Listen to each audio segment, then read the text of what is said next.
옆에 계신 분들과 함께 인사하겠습니다. 내일부터 새벽에 뵙겠습니다. 네, 네, 네. 내일부터 특별 새벽 기도회고 금요일 저녁부터 부흥성회가 시작됩니다. 함께 오셔서 은혜의 자리에 결코 소외됨이 없기를 주님의 이름으로 부탁드립니다.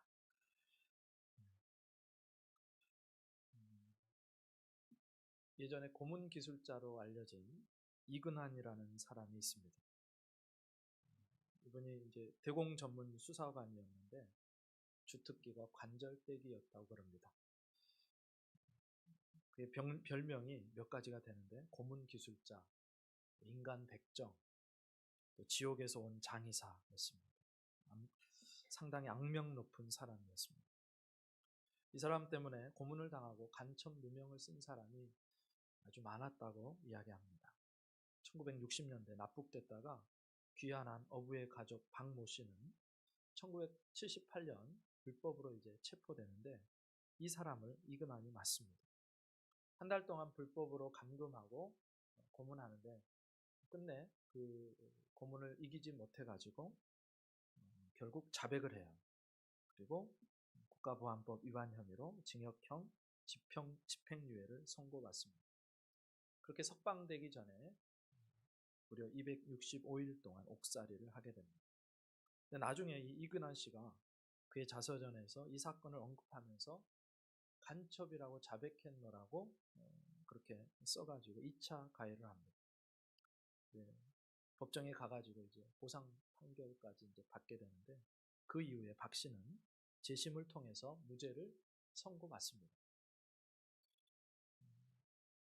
근데 그가 그 이근환이라는 분이 2008년 10월 30일 대한예수교 장로회 산 한 교단에서 목사 안수를 받게 됩니다. 당시 이근환이라는 사람이 목사 안수를 받을 때 많은 사람들이 그런 얘기를 했다고 그래요. 나는 이근환이 가는 천국이라면 절대로 가지 않겠다. 원망과 한이 서리고 분노에 찬 그런 얘기였습니다. 이렇게 말할 수도 있을 것 같습니다. 아니, 하나님 어떻게 저런 인간이 목사가 됩니까? 하나님이 용서하셨는지 안 하셨는지 모르겠어요. 그가 참으로 회개했는지 안 했는지도 모르겠습니다. 사람들은 그 목사 된 것을 가지고 어떻게 저런 인간이 목사가 될 수 있는가 그렇게 얘기했다는 것입니다.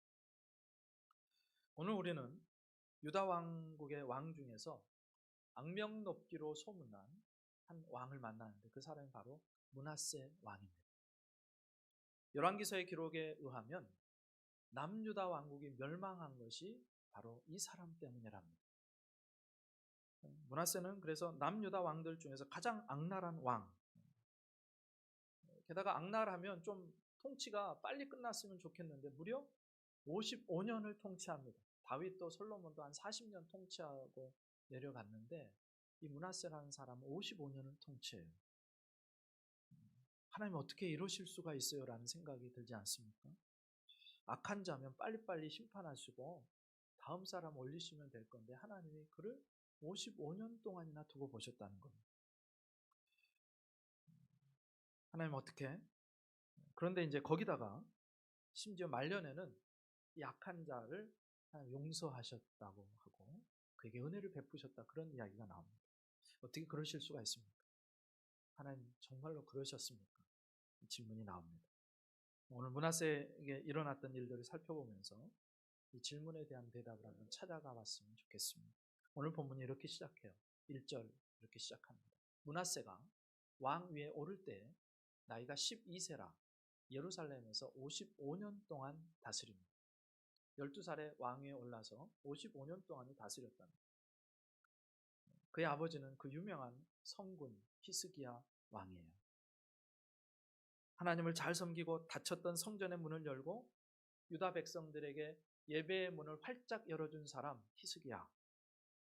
출애굽 이후로 지켜지지 않았던 유월절을 지키고 기도로 아수리의 사네립 군대를 물리쳤던 위대한 왕 히스기야. 죽을 병이 들었을 때 기도하여 15년 생명 연장을 받은 왕, 기도의 사람 히스기야.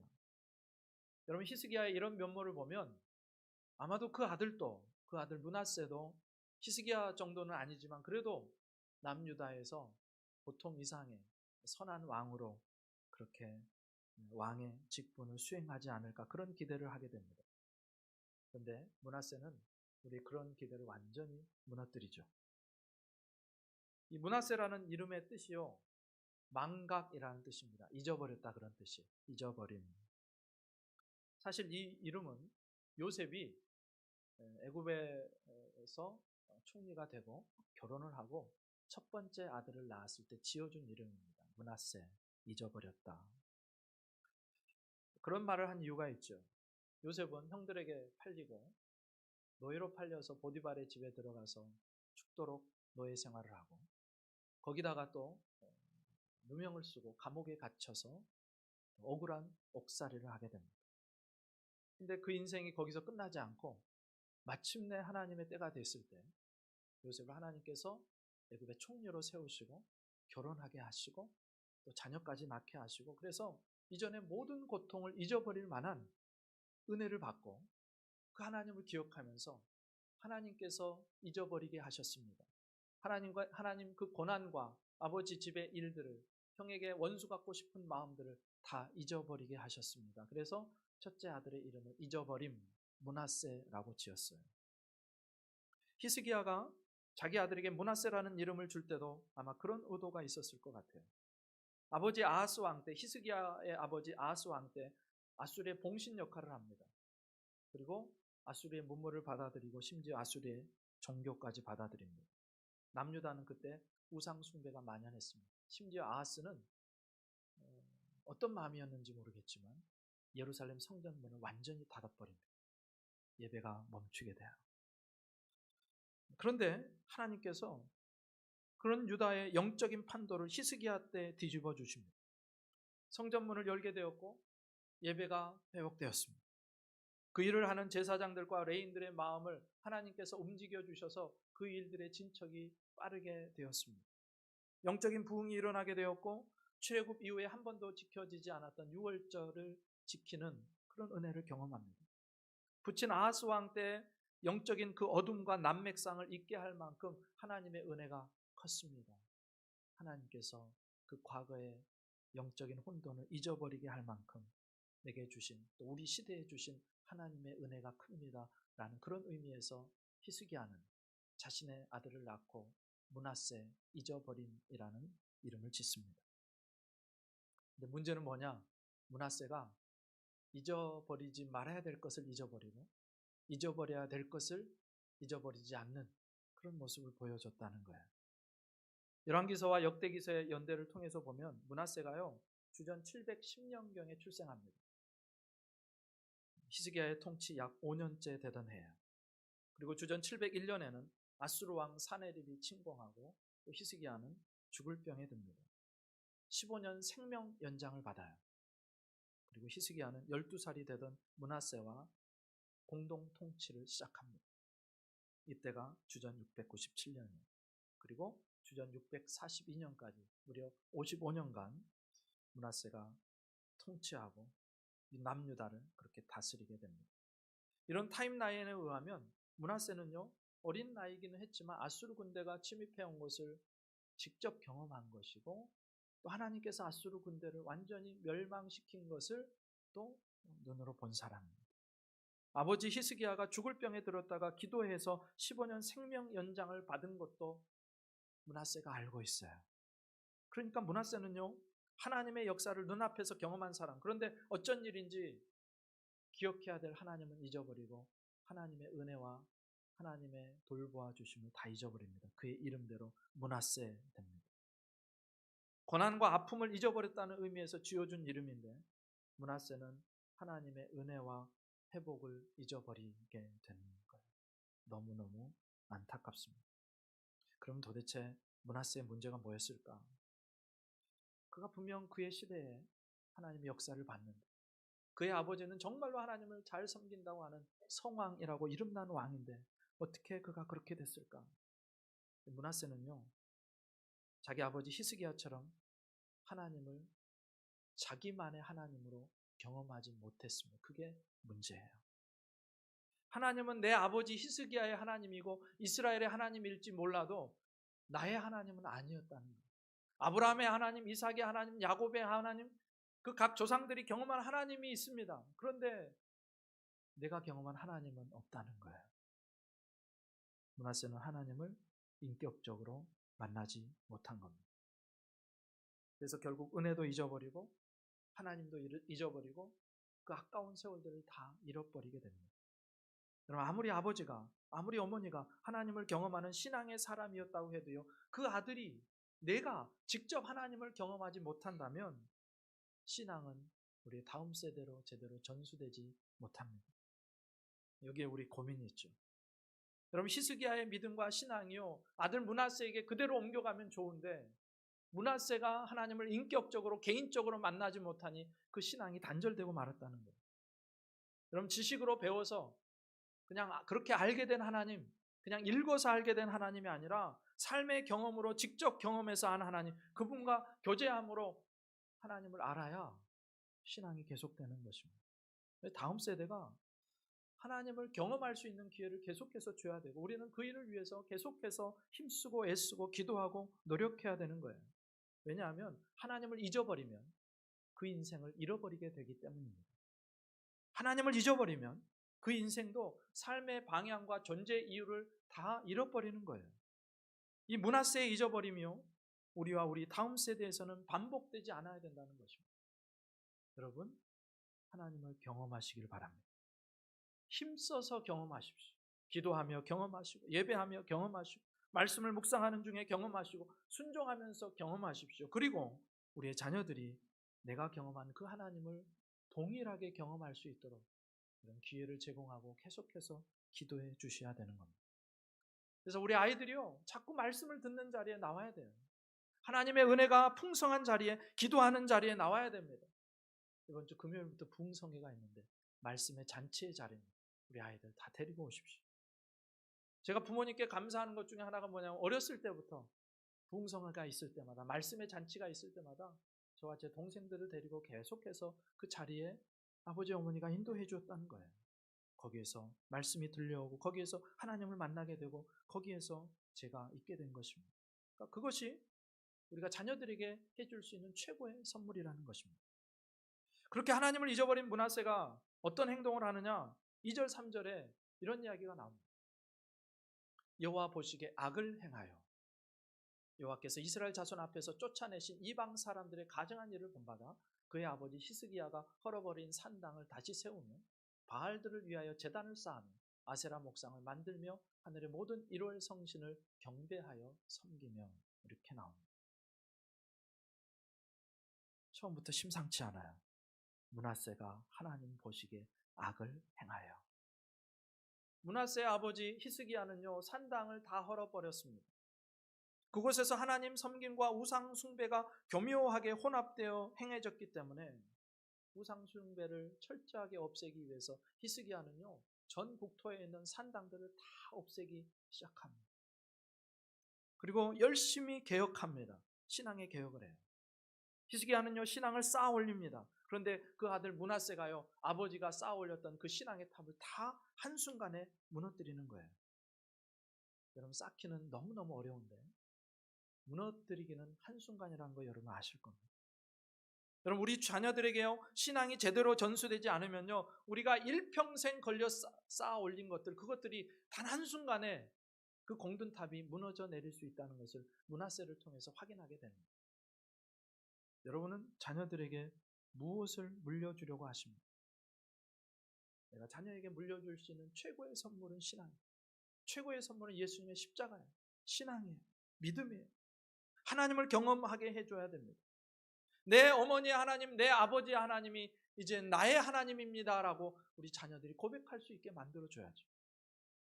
어떤 분들은요, 자녀들에게 돈을 물려주기도 하고 또 건물을 물려주기도 하고 그러기 위해서 입지 못하고 먹지 못하고 아침부터 자지 못하고 그렇게 애를 쓰면서 자녀들에게 열심히 물려주려고, 무언가를 물려주려고 고단하게 살아갑니다. 그런데 그 노력의 반의 반만큼이라도 우리가 신앙을 물려주기 위해서 기도하고 금식하고 묵상하고 순종하고 자녀들에게 본을 보이는 그런 노력을 한다면 우리의 자녀들의 인생은 우리가 다른 무엇을 물려주었을 때보다 훨씬 찬란하고 아름답게 될 것입니다. 히스기야는요, 그 점에서 실패했어요. 하나님을 잊어버린, 하나님을 하나님으로 경험하지 못한 이 므낫세가요, 어떤 악을 행하는지 보십시오. 므낫세가 이방에 가증한 일들을 행했답니다.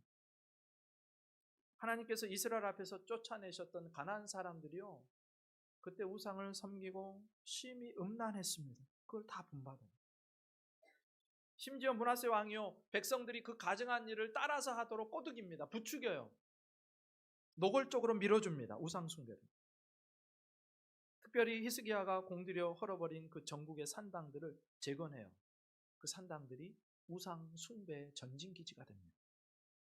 바알과 아세라를 섬기고요, 1월 성신들을 경배하면서 섬겨요. 특별히 므낫세가요, 예루살렘 성전 마당에 1월 성신을 위한 제단을 쌓습니다. 그럼 다 건드려도, 아니 다른 곳에선 해도 적어도 예루살렘 성전, 하나님께서 내 이름을 두시겠다고 말씀하신 그곳은 건드리면 안 되잖아요. 다른 곳은 다 해도, 그것도 할 수 없지만 므낫세는 하나님의 성전까지 건드립니다. 더 이상 하나님께 묻지 않겠다는 거예요. 하나님 대신에 내가 1월 성신에게 묻고 1월 성신이 주는 그 점괘를 따라서 살아가겠다는 반역이죠. 불신앙이죠. 게다가 그곳에 아로새긴 목상을 세웁니다. 여러분, 성전이 하나님의 거룩한 임재의 장소인데 그곳이 우상의 전진기지가 됩니다. 수없이 많은 백성들이 그곳에 출입하면서 하나님께 예배하기 위해서 나오는데 그곳에 1월 성신의 제단들이 서 있고 목상들이 세워져 있고 그곳에서 사람들이 하나님께 분향하는 대신에, 하나님께 제사하는 대신에 그것들 앞에서 절하고 있으면 백성들이 뭘 배우겠어요? 왕이 이렇게 하나님을 함부로 모독하고 조롱하는데 백성들이 뭘 배우겠습니까? 게다가 흰놈의 아들 골짜기에서 그의 아들들까지 불에 지나가게 하고 인신 제사를 드려요. 악독한 왕이죠, 므낫세. 특별히 므낫세가요, 점을 치고 사술과 요술을 하며 신접한 자와 박수를 신임했다. 오늘 본문 앞전에 이런 이야기가 계속해서 나옵니다. 다른 말로 하면요, 무당을 곁에 두고 정치했다는 거예요. 무당의 말에 따라서 사람을 세우고요, 무당의 말에 따라서 정책을 세우고요, 오늘은 어디로 갈지 내일은 어디로 갈지 누구를 만날지 다 무당에게 묻고 므낫세가 정치했다는 것입니다. 아니, 어떻게 하나님이 세우신 나라 남유다, 그것도 왕이라는 자가 이렇게 할 수가 있는가? 안 될 말이죠. 하나님께서 주술을 얼마나 미워하시는지, 박수무당을 얼마나 미워하시는지. 여러분, 신접한 자들은요, 귀신과 교제하는 자들이라고 말씀하시고 하나님께서 그런 자들은 돌로 쳐서 죽여라 말씀하십니다. 미워하세요, 그 일을.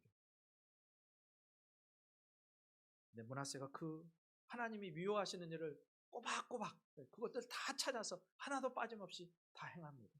그때 상황이 얼마나 죄악이 컸던지 9절에서 이렇게 므낫세를 고발해요. 같이 읽습니다. 시작. 유다와 예루살렘 주민이 므낫세의 꾀임을 받고 악을 행한 것이 여호와께서 이스라엘 자손 앞에서 멸하신 모든 나라보다 더욱 심하였더라. 네. 여러분, 가나안 땅의 주민들을 다 쫓아내고 죽이고 하나님께서 이스라엘 백성을 가나안 땅에 심으신 이유가 뭐냐? 그 땅을 선물로 주신 이유가 뭐냐? 그 일을 하지 말라는 거였습니다. 음란하게 행하지 말고 우상 숭배하지 말고 이 땅을 더럽히지 말고 너희는 이 땅에서 빛이 되어서 하나님을 모르는 이방에게 하나님의 존재를 알게 하고 더러운 우상, 거짓 우상에게 절하는 그들이 살아계신 하나님을 알고 그 하나님 앞으로 나와 하나님을 섬기게 해라. 선교적인 사명을 주시고 이방에 빛의 사명을 주시고 이스라엘을 그 땅에 심으셨는데, 그런데 어쩐 일인지 세월이 흐를수록 이스라엘은요 더욱더 우상 숭배 늪에 빠지게 되고 그 정점을 누가 찍느냐? 바로 남유다의 왕 므낫세가 찍습니다. 이 정도면 때려 죽여도 시원치 않은 그런 상황입니다. 정말.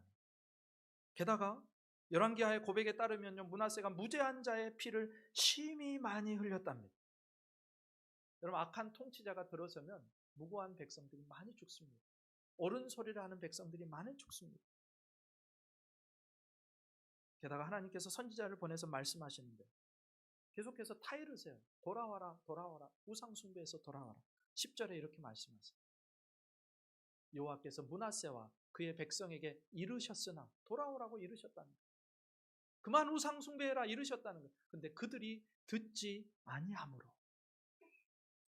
심지어 므낫세가 하나님의 말씀을 전해주는 심판을 선언하는 선지자들을 핍박합니다. 히브리서 11장 믿음의 명예 전당장인데, 거기에 가보면요, 그 믿음의 선진들을 묘사하는 구절 중에 이렇게 한 구절이 있어요. 톱으로 켜는 것과, 그러니까 믿음의 사람 중에 톱에 잘려서 죽은 사람이 있다는 거예요. 악한 므낫세 왕이요, 자신에게 하나님의 말씀을 전하는 선지자 이사야를 톱으로 켜서 죽였습니다. 랍비 전승에서 내려오는 이야기예요. 얼마나 악독합니까? 하나님께서 그래서 북이스라엘과 아합의 집을 심판하던 그 심판으로서 유다와 예루살렘을 심판하실 것이라고 말씀하십니다. 그런데 므낫세는요, 돌이키지 않아요. 말씀을 듣지 않습니다. 얼마나 그 마음이 강팍한지. 들으려고도 하지 않고요, 순종할 마음도 없고요, 말씀을 적극적으로 거부해요. 결국 하나님께서 그 므낫세를 심판하시는데 11절에 이렇게 나옵니다.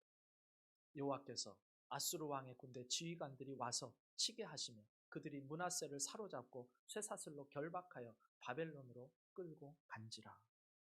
드디어 므낫세를 향한 하나님의 심판이 왔습니다. 그런데 생각해 보면요, 하나님 왜 이렇게 더디게 심판하셨을까, 그런 생각이 들어요.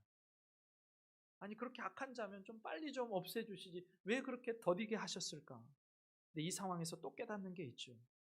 여러분, 심판은요, 하나님의 심판은 한 번 잘못한다고 오는 게 아니랍니다. 지속적으로 하나님을 거역하고 말씀에 제대로 반응하지 않을 때 시간이 흐르고, 즉 그 죄의 무게가 쌓이고 쌓여서 그 무게가 찼을 때 심판이 오는 거래요. 하나님은요, 므낫세에게도 기회를 주셨습니다. 죄에서 돌이킬 수 있는 기회를 주셨어요. 말씀으로 권면하세요. 양심을 자극하세요. 때로는 상황과 환경을 통해서 돌이키도록 계속해서 말씀하세요. 근데 므낫세는 그 기회를 다 놓친 거예요.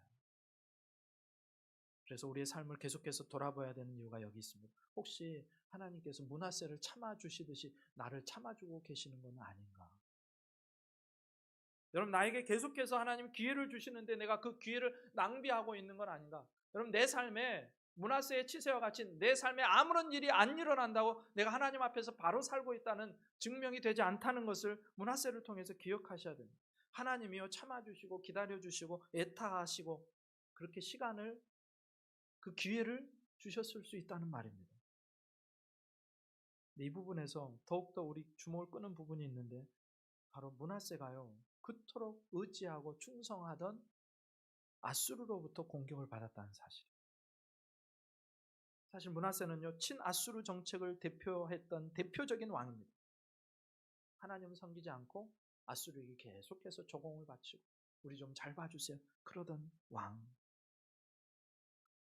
그 당시에 아수르 바니팔이라는 왕도 있었고 에살핫돈이라는 제국의 왕이 있었는데요, 그 에살핫돈이라는 왕이 거대한 건축 사업에 돈과 재료를 제공한 22명의 봉신국의 왕들을 이름을 써놨는데, 역사 속에 써놨는데 그 명단에 므낫세가 들어가 있어요. 아슈르 바니팔이 이집트 원정을 나설 때도 그를 도왔던 봉신들 가운데 또 므낫세가 있어요. 그러니까 므낫세는요, 엄청나게 아수르에 충성했다는 거예요. 그런데 나중에 아수르에 대한 최소한의 충성을 바치지 않으려고 했다는 혐의를 받고, 그리고 결국 사로잡혀 갑니다. 주전 648년. 당시 포로로 끌려가는요, 므낫세의 모습은 비참했다 그래요. 최소한의 인간적인 대접도 못 받습니다. 노예이기 때문에. 두 발목에요 구리로 만든 삿을 족쇄를 메어 끌려갑니다. 심지어 어떤 기록까지 있냐면, 그 소의 코를 꿰뚫잖아요. 콧뚜레가 있는데 꼬챙이로 코를 꿰뚫어 가지고 그를 끌고 갔다, 그런 이야기가 나옵니다. 온몸은 벌거벗겨졌죠. 왕으로서 얼마나 치욕스럽습니까? 가장 고통스러운 방법으로, 그것도 모든 백성이 보는 앞에서 끌려간 거죠. 그렇게 심혈을 기울여서 조공을 바치고 충성을 하고 봉신국으로서 할 바를 했는데 결국 돌아온 것은 비정한 징벌이었습니다. 세상 것을 아무리 의지해도요, 시간이 바뀌고 상황이 바뀌면 언제 어떻게 돌아갈지 모르는 게 세상입니다. 저와 여러분이 끝까지 의지하고 신뢰할 수 있는 분은 오직 하나님 한 분이신 것을 믿습니다. 네, 그래요. 여러분, 세상의 제국과 나라들, 세상의 사람들 힘의 논리로 언제든지 나쁜 짓을 할 수 있습니다. 힘이 없으면 그래서 먹히고요, 힘을 가지면 함부로 대하지 못합니다. 이게 국제사회잖아요. 우방이 따로 있고 적국이 따로 있는 게 아니에요. 모두가 내 이익과 관련해서 적국이 되고 내 이익을 위해서 넘어뜨려야 될 대상이 되고 경쟁자가 되는 것입니다. 약육강식의 세상이 바로 죄인들이 사는 세상입니다. 동물의 세계만 그렇지 않습니다. 사람이 사는 세상이 그래요. 사람은요, 믿음의 대상도 아니고 충성의 대상도 아닙니다. 오직 하나님 한 분만이 신실하시고 하나님만이 우리의 충성을 드릴 수 있는 유일한 분이라는 거예요.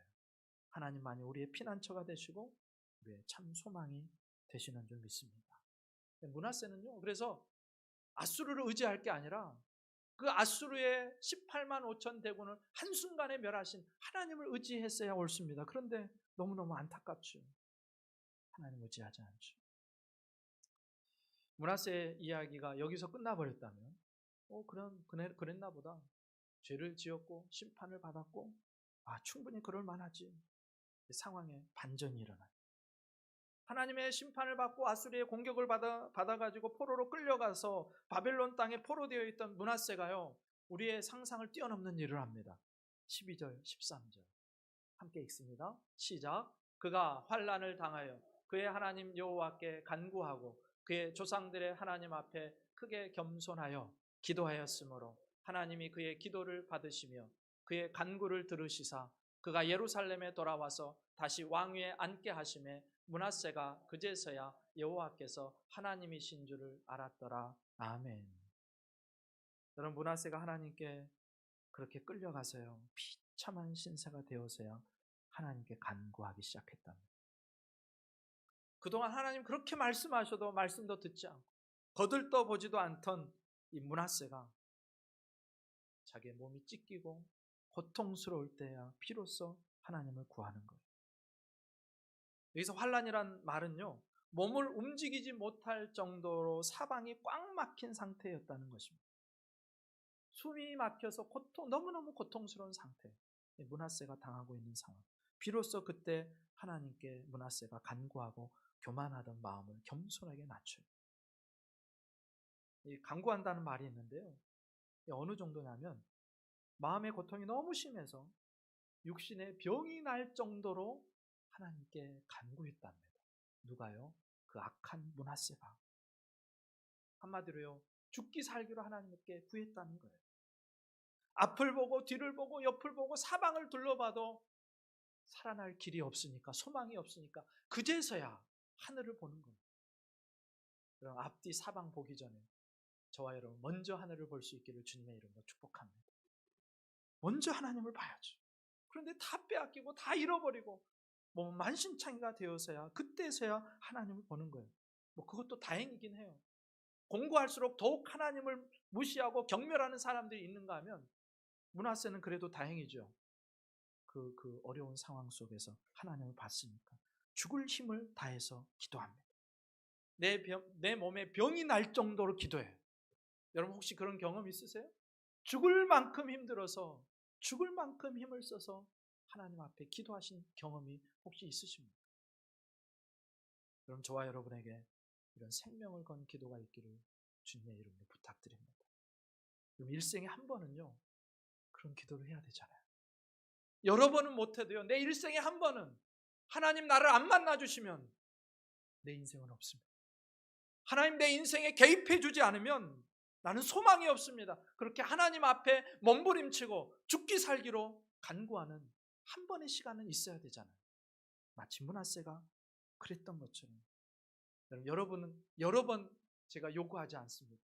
한 번만 사생결단하고 내일부터 특별 새벽 기도회가 있어요. 주님 앞에 나와서 그 사생결단의 마음으로 기도할 수 있기를 주님의 이름으로 축복합니다. 네, 좋은 기가 온 거예요. 다 나와서 기도하시고, 기도할 때 그 악한 므낫세도 만나주신 하나님, 저와 여러분 안 만나주시겠어요? 반드시 만나주실 줄 믿습니다. 네. 므낫세도 기도하는데, 그런 악한 자도 인생의 궁지에 몰리니까 기도하는데, 저와 여러분 더 기도해야 되지 않겠습니까? 그리고 고난이 오기 전에, 궁지에 몰리기 전에 기도를 쌓아야죠. 놀라운 일이 일어납니다. 하나님께서 므낫세의 기도를 들으시고 응답하시는 게. 여러분, 므낫세에게 당한 사람의 입장에서 생각해 보면, 그런 므낫세를 용서해 주시고 다시 본국으로 되돌려 주시고 왕위를 회복하게 하신 하나님이 좀 서운하지 않을까요? 므낫세에게 당한 사람의 입장에서. 어떻게 하나님 그런 사람을 용서해 주실 수 있느냐는 거예요. 어떻게 하나님 선지자 이사야를 톱으로 켜서 죽인 왕을 용서해 줄 수 있느냐는 거예요. 어떻게 그 사악하고 악질적인 왕을, 우상숭배에 미쳤던 왕을, 그래서 온 나라가 우상숭배에 들끓게 만든 왕을 그렇게 용서하실 수 있느냐는 거예요. 귀한 중요한 메시지가 뭐냐, 하나님 어느 누구라도 하나님 앞에 겸비하고 기도할 때 그 기도를 반드시 들으신다는 겁니다. 므낫세의 기도도 들으신 하나님이 너희의 기도를 듣지 않겠느냐? 오늘 말씀 우리에게 강력하게 도전합니다. 여러분, 놀랍지 않습니까? 한편으로는 화가 나야 될 것 같아요. 여러분이 그 므낫세의 폭정을 안 당해봐서 별로 그 므낫세의 악감정이 없으니까, 므낫세가 기도하고 그렇게 됐더니 용서받았다더라, 하나님 회복시켰다더라, 그렇게 그냥 받아들일 수 있는지 모르겠지만, 무고하게 므낫세의 손에 죽은 자들의 입장에서 한번 생각해 보세요. 이게 쉬운 일인가? 함부로 용서를 말하고 쉽게 하나님의 응답을 이야기할 수 없는 사람입니다. 인간적인 입장에서 보면요, 용서가 안 되는 사람이죠. 그런데 하나님은 그 므낫세, 그 악질적인 므낫세, 그의 회개와 진실한 간구를 들으시고 겸비한 그의 모습을 보시고 그를 회복시켜 주셨더라. 그를 귀환시켜 주시고 왕직을 다시 수행하도록 복위시켜 주시는 것입니다. 이 메시지는 잊어버리면 안 돼요. 어떤 상황일지라도, 어떤 악한 자일지라도 그가 하나님 앞에 겸비하고 기도하면 하나님은 반드시 들으신다.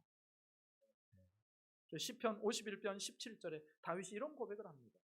같이 읽습니다. 시작. 하나님께서 구하시는 제사는 상한 심령이라. 하나님이여, 상하고 통회하는 마음을 주께서 멸시하지 아니하시리이다. 아멘. 이 시편은요, 다윗의 시편입니다. 다윗이 밧세바와 동침한 후에 선지자 나단이 그에게 왔을 때라는 표제어를 갖고 있습니다. 다윗이 밧세바와 동침합니다. 남의 아내였습니다. 그것도 충성스러운 부하의 아내. 임신이 됐어요. 그 임신을 숨기기 위해서 우리아를 불러옵니다. 그런데 우리아가 너무 충성스러워서 내 동료들이 다 전장에서 힘들게 전투하고 있는데 내가 집에 들어갈 수 없다고 해서 집에 들어가지도 않고, 그러다 결국 전장으로 떠납니다. 그의 손에 다윗이 편지를 써주죠. 죽음을 사주하는 편지, 요압에게. 결국 우리아는 전쟁터에서 죽습니다. 그리고 우리아가 죽은 후에 밧세바를 궁으로 불러들인, 이게 사람이 할 짓입니까? 다윗이 그랬어요. 그때 다윗이요, 그 책망을 듣고 기도하기 시작해요. 눈물이 침상을 적실 정도로, 얼마나 눈물을 많이 흘렸던지 그 침상의 요가 그 물에 뜰 정도로 눈물을 흘리면서 기도했대. 그렇게 기도할 때 천인공노할 죄인 다윗이 하나님의 용서의 은혜를 받습니다. 여러분, 하나님은 아무리 사악한 자라도 진실로 회개한다면 하나님 들어주시는 분이시라는 거예요. 우리 하나님은 긍휼이 무한하신 분이십니다. 용서받지 못할 죄가 없다는 거예요. 중요한 게 뭐냐? 그 하나님 앞에 나와 회개하느냐는 거예요. 그 하나님 앞에 전심으로 마음을 낮추고 기도하고 있느냐는 것입니다. 여러분, 가룟 유다가요, 악을 저질렀습니다. 예수님을 팔아넘겼어요. 그런데 그의 죄질이 악해서 용서받지 못한 게 아닙니다. 그가 하나님께 용서를 구하지 않았기 때문에 회개하지 않았기 때문에 그는 망한 사람이 된 거예요. 여러분, 바울이요, 죄질이 아주 나쁜 사람이었습니다. 복음을 회방하고 믿는 자들을 잡아 죽이고 가두고 하는 일에 앞장섰던 인물. 그런데 그가 주님을 만나고 회개하고 돌이켰을 때 하나님 그를 용서하시고 이방의 빛으로 바울을 사용하십니다. 여러분, 제가 아무리 무겁고 제가 아무리 엄청난 것이라 할지라도 하나님의 자비하심과 예수 그리스도의 보혈의 공로로 용서받지 못할 죄는 없다는 것, 그것이 오늘 므낫세를 통해서 우리에게 주시는 교훈이에요. 그래서 우리는 그 하나님의 긍휼과 예수님의 십자가를 날마다 붙들고 나갈 수 있기를 주님의 이름으로 축복합니다. 그래서 또 하나 기억할 게 뭐냐, 우리는 먼저 된 자라고 생각할 수 있습니다. 나중 된 자를 몰아세우면 안 된다는 것입니다. 여러분, 므낫세를 보면서 우리는 하나님께 충분히 불편한 마음을 가질 수 있을 것 같아요. 므낫세는 그렇게 악한 자였습니다. 근데 그거 아세요? 여러분, 집 나간 탕자와 집에 있던 큰아들 중에 우리는요, 종종 큰아들 편에 설 때가 많습니다. 그리고 큰아들의 마음이 충분히 어떤 면에서는 공감이 돼요. 아니, 동생 놈은요, 불효막심하게 아버지가 돌아가시기도 전에 유산을 요구해서 나갑니다. 그때 당시로 하면요, 돌 맞아 죽을 일이에요. 그런데 동생이 그렇게 아버지 유산을 받아가지고 나가서 그것도 잘 지킨 게 아니라 허랑방탕하게 쓰다가 다 탕진하고 알거지가 되어서 이제 도저히 먹고 살 길이 없으니까 집으로 돌아왔어요. 그러는 동안 집안을 지키고 아버지를 도와서 뼈 빠지게 열심히 일한 사람은 그 형이었습니다. 근데 재산 다 날려먹은 놈에게는 잔치를 베풀어주고 이제껏 뼈 빠지게 일하고 집을 지킨 나에게는 아무런 조치도 취해주지 않는 그 아버지가 얼마나 미웠겠어요. 이게 큰 형의 입장이죠. 아버지의 마음이 이해가 안 되는 게 어쩌면 당연하죠. 그런데 더 깊이 들어가서 따져보면 큰아들은요, 둘째 아들보다 더한 탕자였습니다. 아버지 곁에 있는데 마음은 이미 아버지를 떠난 상태예요. 늘 불만이 있어요. 집 나간 아들을 구려하는 아버지의 마음을 이해하지를 못해요. 그 사랑을 이해하고 싶지도 않습니다. 더군다나 자기가 마음 먹으면 큰아들은 언제든지 잔치를 열 수 있었어요. 아버지의 것이 큰아들의 것이었습니다. 그런데 큰아들은 그 아버지를 오해해요. 자애로운 아버지, 사랑이 풍성한 아버지, 자기에게도 한없이 사랑스러운 그 아버지를 오해한 나머지 나에게는 돈 한 푼 쓰지 않고 부려먹기만 하는 그런 자린고비로 그 아버지를 만들어버린 거예요. 그래서 아버지가 기뻐할 때 이 큰아들은 기뻐하지 못합니다. 아버지가 곁에 있었지만 마음은 둘째보다 멀리 떠난 큰아들이었어요. 그러니까 므낫세를 용서하시는 하나님을 보면서 욕을 하고 진저리를 치는 것은 어쩌면 그 첫째 아들의 모습이에요. 첫째 아들. 사실 우리는요, 다 1만 달란트 빚진 자였습니다. 100데나리온 빚진 사람과 비교할 수 없는 사람. 주님의 십자가 앞에 우리는 그 빚을 진 사람이에요. 그런데 우리는 어떻게 나 자신을 어떻게 생각하느냐? 나는 그래도 저들보다는 나은데요. 나는 1만 달란트가 아니라 100데나리온이 아니라 겨우 한 데나리온 정도 주님한테 빚진 것 같은데 그런 생각을 우리가 한다는 거예요.